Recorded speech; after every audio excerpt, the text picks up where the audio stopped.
Welcome to Custom Home Builders tutorials videos for the CHS on the web. Please make this full screen for best viewing. This is a continuation of videos regarding how to post payroll entries into CHS and allocate them to the various taxes and liabilities, etc. that need to be in various categories. This particular video will be about setting up some payroll categories that you will use when you're posting your journal entry to post a payroll check that perhaps your payroll service prepared for you, or one that you're setting up to post in payables. But we're going to talk about how you need to set up some payroll categories. You should only need to do this once unless you need to just add a few categories to it later. But the payroll categories are used and selected when you're doing your journal entries, and then they can be used for producing various reports, just for wages, just for Social Security withheld, or Social Security expenses and 941 expenses, etc. So I'm going to click this button on the Home tab that will take us to the Payroll menu, and the second button down is for Set Up Payroll Categories, and I'm going to click that. This is giving me a warning that basically, since it's still the year 2014 and that's how people are doing things in 2014 and 2015, you should not make any changes here until 2015. So you'll see a list of payroll categories that we've set up, and they have sort numbers here. The reason for the sort numbers is for how they will print on the order that they'll print on various reports, etc., like pay stubs and so on. There is a category called regular pay and some wage categories already set up for you. Those are set up and not here on this screen, because the purpose of this screen is to find out what GL account on your chart of accounts you would like these posted to once you post your journal entry.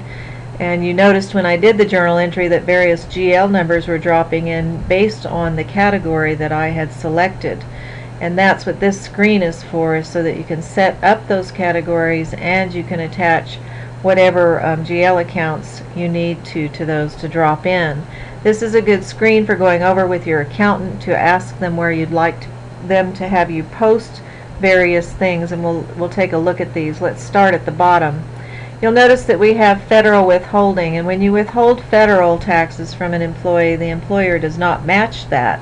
So there's not an expense side to it. It's just taken out of the employee's paycheck, but then it's owed to the government.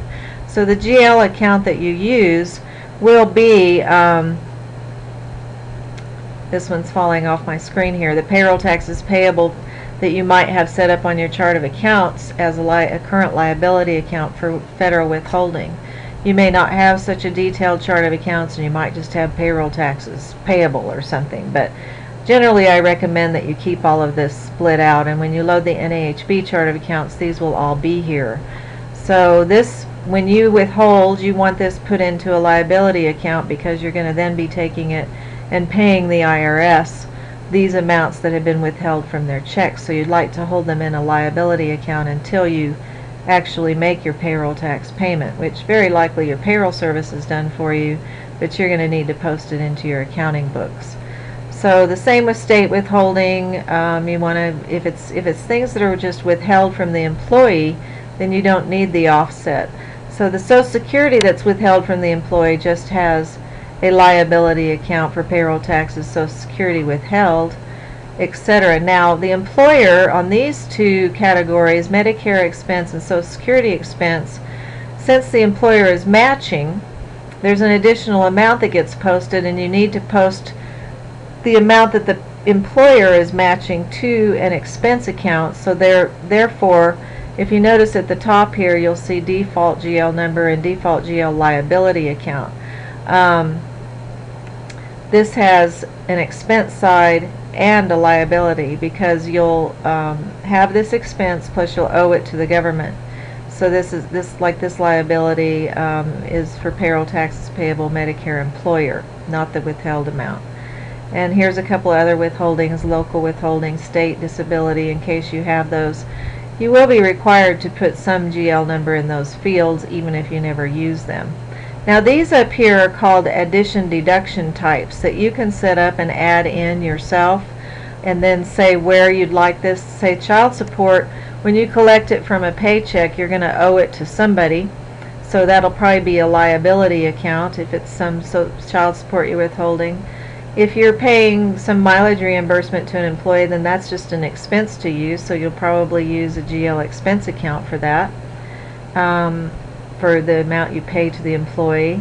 If you're going to be giving advances on the paycheck or collecting some advances from the paycheck, you might set up a category called advances, and then most likely the account you will use is accounts receivable trade.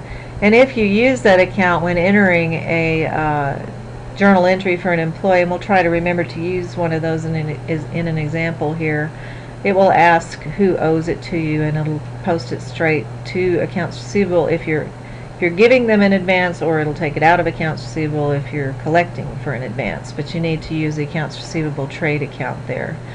If you have various things like retire and pension, and this is the contribution for the employer and how much is owed, this employer match and what the expense is, and this is the employee contribution that you probably took out of their account and you owe it to some liability account, pension, retirement payable.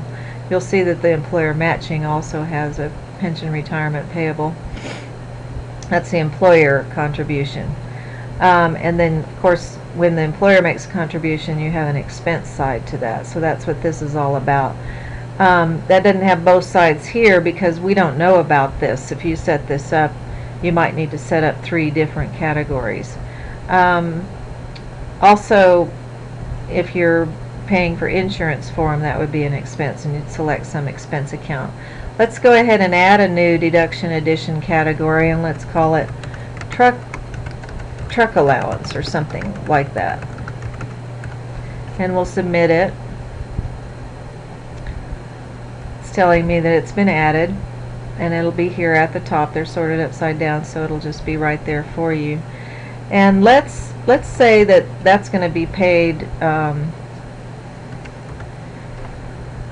to an indirect construction cost called, let's just decide it's going to be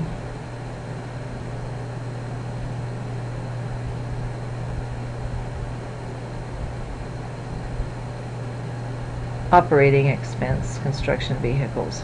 Let's just choose that one.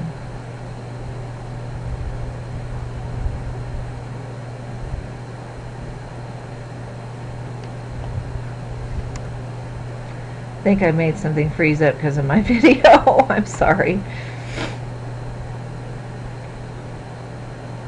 Sometimes when I'm talking and doing all kinds of things in the video, I make it freeze. So that's saving, and we've set that truck allowance up, and we can use it when we're paying an employee.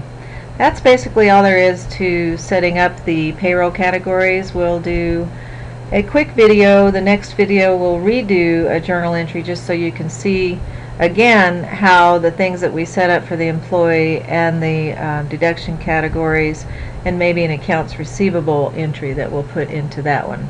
So thank you for watching.